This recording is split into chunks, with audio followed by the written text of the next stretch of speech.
Hello, it is a snowy, wintry day in rural Spring Grove, Minnesota. I'm sitting here at the crossroads. Durham Drive is our gateway to the Gardner farm. Let's take a journey.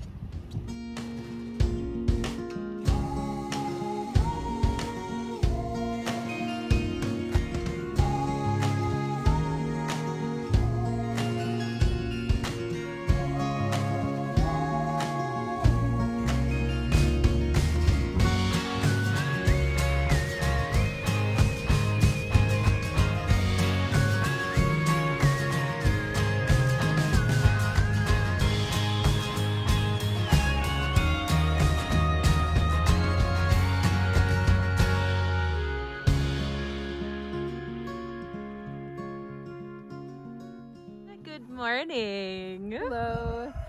Where are we? Tell me about your animals. So this is Gardner Family Farm. I'm Ellen, and me and my husband Jim farm chickens and turkeys. So in front of us here we also have some llamas. We keep our llamas here. They're good guard animals for our chickens. Keep predators away during the summer. On the left there is Lenny. And then on the right is Larry. So Lenny is more of an Appaloosa colored llama, and Larry is more of a paint. Let's go check on the chickens.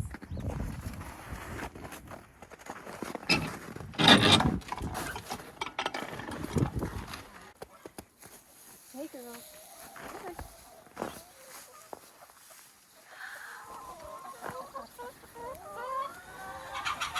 Oh, it's so cozy in here.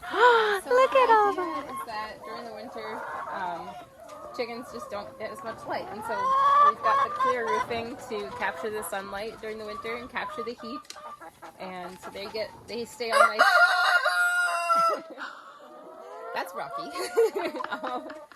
So they stay all nice, warm, and cozy during the winter in here, and then they've got a place to lay eggs, and yeah, this keeps them really happy, and they can scratch around in the hay and behave like chickens all year. So we call our white chickens, we named Karen. And then these golden ones, this is a buff Orpington. She's running away from us, but that's Stina. Oh. And then our barred rocks are the striped gray and white ones, and those are Dorothy. And then all the brown ones are called Hey Hey. And then this here is Othello. He's our other rooster. So we have, oh, I'm sorry. Did I call him Rocky earlier? That's Rambo. We have Rambo over there, and then this one is Othello.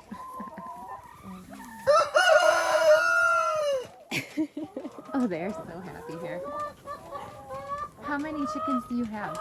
So at the moment we've got 130 mature laying hens, but then we also just got 250 new laying hen chicks. And so next year we're gonna get a whole lot more eggs. Wow. And whose duty is it to collect the eggs? Well, Jim does most of the animal care, so he comes out every day and picks eggs and feeds the chickens and makes sure they're all healthy and happy. Where would you say a majority of your eggs go? So we sell at a farmer's market in the Twin Cities, the Northeast Farmers Market, and then we also sell at the Winona Farmers Market. So the majority of our eggs go through the farmers markets, but also we have a CSA, and so some of the eggs go through that as well. And you also sell other products like whole chickens. Right. And tell us more about that. So we're a PL90 processor, chicken processor. And so we process all of our own birds, and we sell the whole chickens and all of the cut-ups. So we've got chicken breasts, legs and thighs, wings, and we even have whole turkeys for Christmas, Thanksgiving, Easter. And this year we're hoping to broaden what we're offering and offer some ground chicken and ground turkey as well.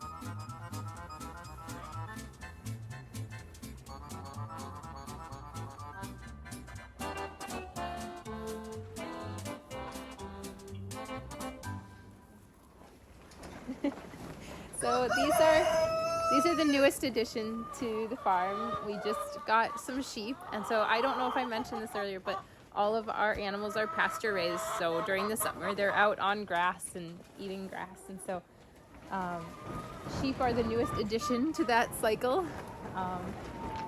And they will be going out on pasture for the first time next spring. But we just got them, and we have 5 ewes. So we have 5 females, and then we have 1 ram. He's kind of, if you look over there to the right, he's the second one in, the black head and the brown on his body. That's Dodge. He's our ram, because we kind of like corny names. So yeah, we're hoping to increase our herd there and start offering some pasture-raised lamb at our markets and on the farm. And yeah, we're really excited about them. We haven't named the ewes yet, so we're still trying to come up with some good names for them. Well, maybe some of the people that are watching this video will put some names in the comments. Yeah, I would love to hear comments on what you think we should name them. We love the corny names. So. Okay, all right. Yeah.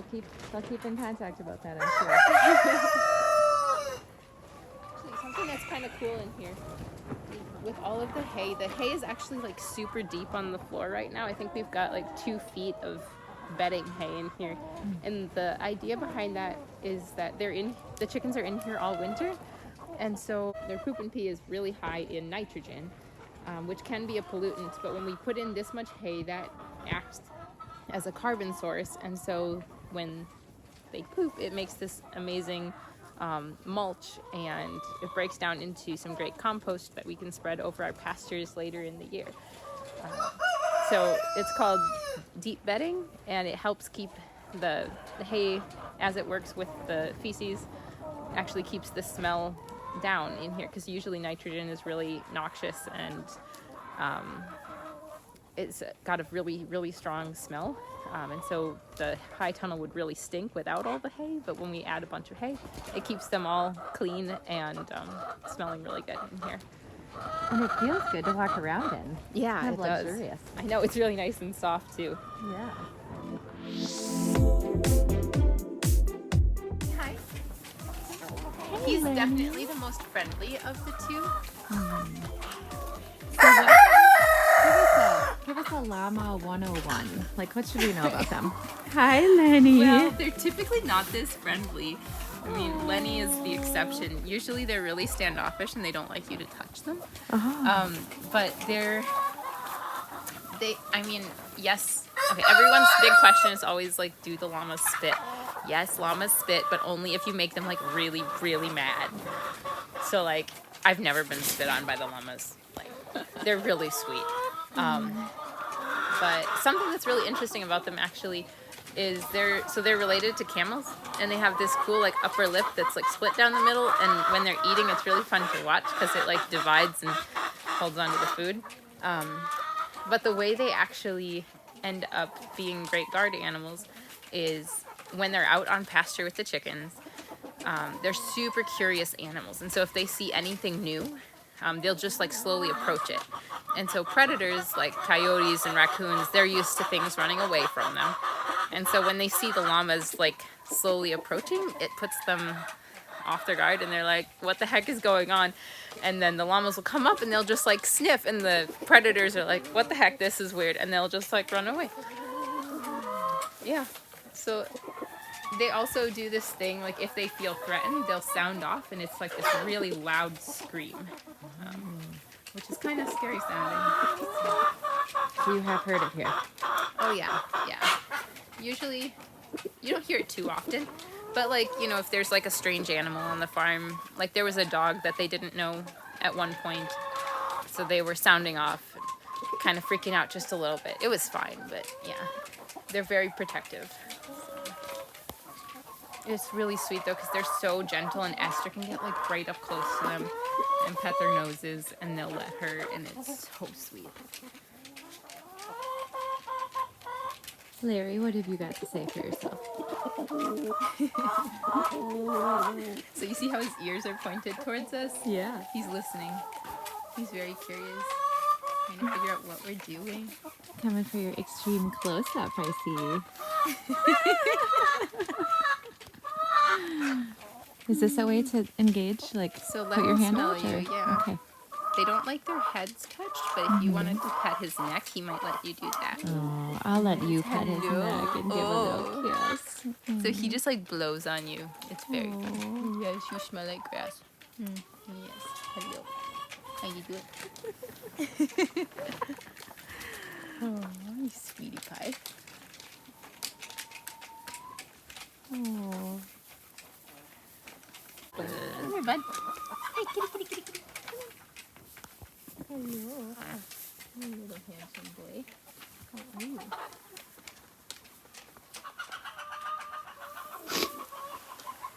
Come here, come say hi. Yes. Oh. This is Peeve. So he's got a funny story because his mom abandoned him when he was born, just like on the front porch. And so we bottle fed him from like day one. And he's so super friendly and actually acts kind of like a human. He'll like come up and hug you with his paws like around your neck. And he like wishes he was human more than a cat.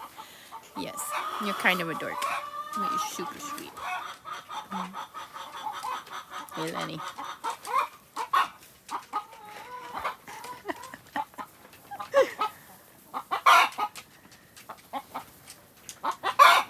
Does Lenny not get along with anybody? I haven't met anyone that he wouldn't come up to. I mean, it usually takes him a little while to like get friendly with people. Like 1 minute. Yeah, I mean like just a little bit. But yeah, he's usually pretty friendly with almost everyone. Yeah. You're just a little social butterfly, huh?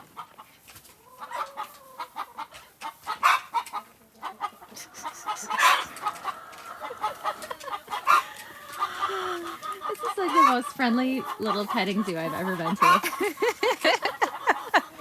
Can people come and visit you? That's my next question. Totally. I mean, we love it when people come out to the farm.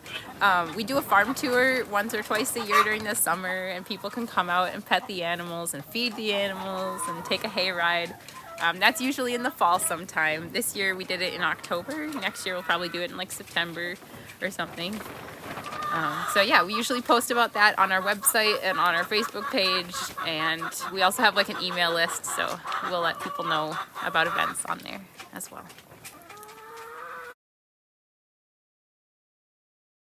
Now, I know it's the circle of life and it's also your business, but do you ever have that moment where you're like, oh, I don't know if I want that chicken to go to the processor? Oh gosh, yes. I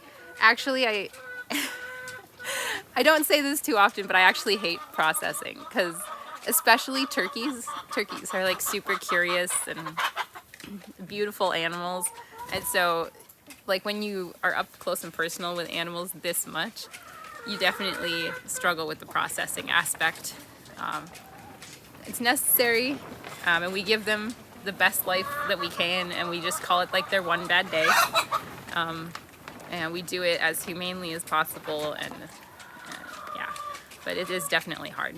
I actually really hate the processing aspect of this job. What about your daughter? Does she get pretty close with the animals? Oh yeah, I mean she'll go out and do chores with Dad pretty often actually. She loves the llamas. She loves Peeve. But yeah, she'll go out and she has like a little pail that she'll put corn in, and then she just like sprinkles it around for the chickens. She loves the turkeys. Those were fun this year. But yeah, she'll go out with Dad to do chores and pick eggs and everything. So yeah, if you're eating eggs from our farm, there's a fair chance that Esther helped pick them.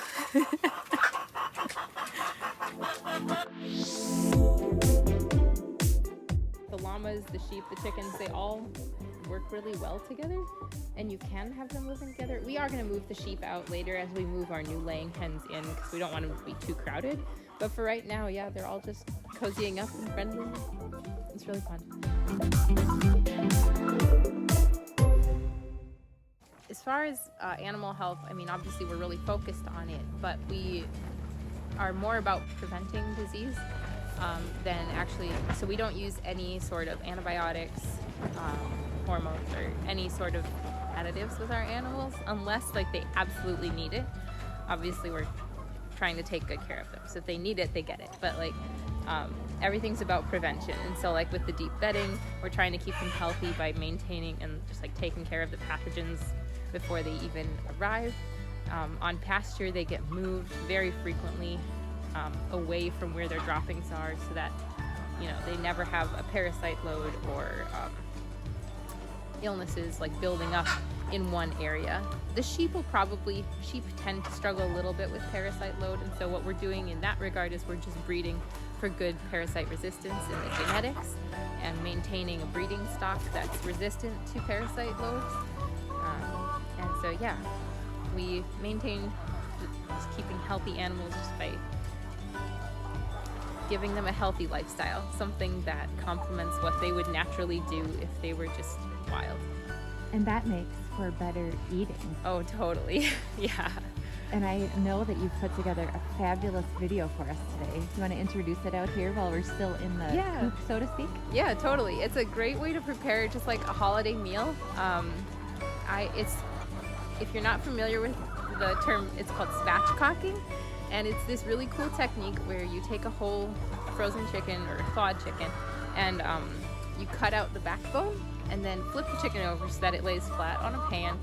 And then you can rub it down with seasonings, let it sit for a little bit and roast it, and it comes out really nice and moist and super flavorful. And it's a really great and easy way to make a holiday meal. Well, thanks for cooking for us today. Yeah, absolutely.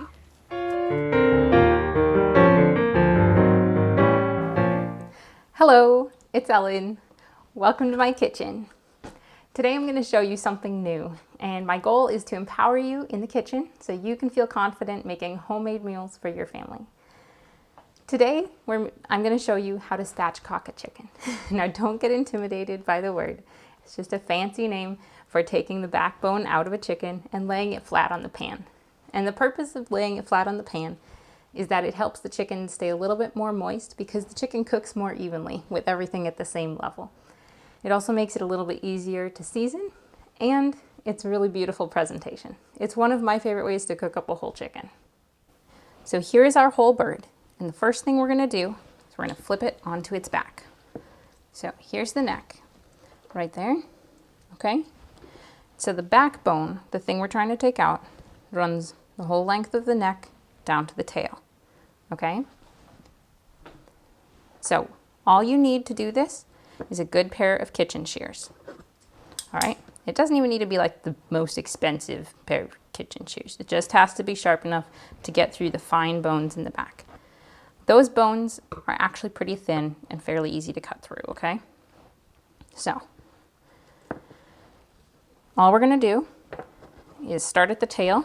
We're gonna work our way up to the top. Okay, so you're gonna go on one side. You feel that bone, okay? You're gonna go on one side, and you're just going to slowly cut through, staying right next to the backbone because there's a thigh bone right here that's kind of hard to get through if you hit it wrong.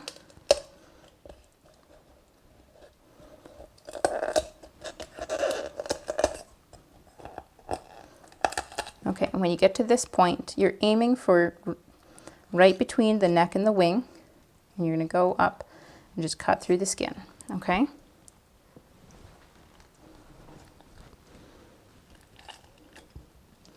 Right there. All right, so we've opened it up on one side. Now we've just got to go and do the other. All right, we're going to do the same thing. And this spot right here is just a little bit tough right next to the thigh, but keep going.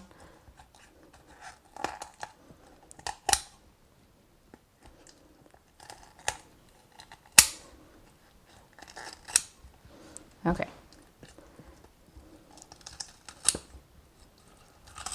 There we go. And cut through the skin and disconnect the entire thing from the front of the chicken. There it is, okay? Now you can save this piece for broth at the end. Just cook it down with the rest of the carcass after you roast your bird. Okay? So, at this point, what you can do is you can kind of see it doesn't quite lay flat yet, okay? So we're not quite done. There's one other piece you need to cut in order for it to lay flat. Right here's the wishbone. And what you're going to do is right at the center of that is some cartilage. So you're going to take your kitchen shear and just cut right down the center. Once you've cut through that, it'll separate really nicely and you'll be able to push it flat, okay? So now we're gonna take our pan right here. You can just take a regular old sheet pan.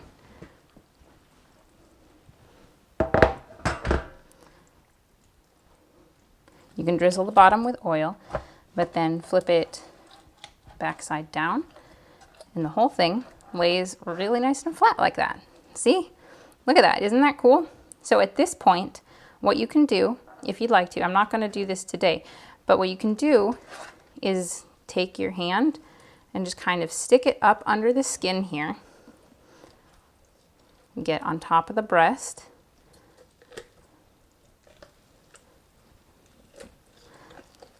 Okay, and then you can just stick your seasonings right up in there. So I like to use like a blend of sage, salt, pepper, olive oil, lemon zest. That's a really nice combo. You can just mix it all together and then stuff it right up under the skin and get the flavors right on your meat.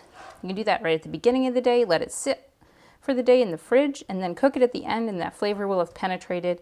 This is really a delicious way to prepare your chicken. So when you're ready to bake it, just lay it flat like this, salt and pepper on the top, and then something fun to do, although you don't have to do this, but it makes it look a little bit prettier, is if you take these wings and just tuck them right up over the top, like this. You gotta muscle it just a little bit to get them up there, but it just makes it a nicer presentation when it all comes out of the oven. Just like that.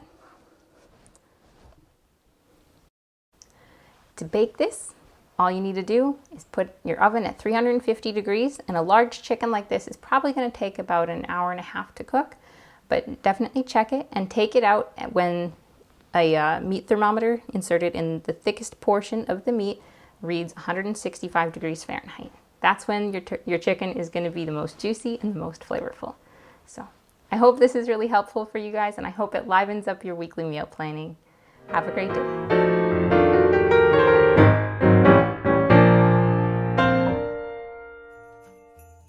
Well, thank you for this wonderful tour. Yeah. Thanks for watching, you guys. Happy Advent and a Merry Christmas from Gardner Family Farm.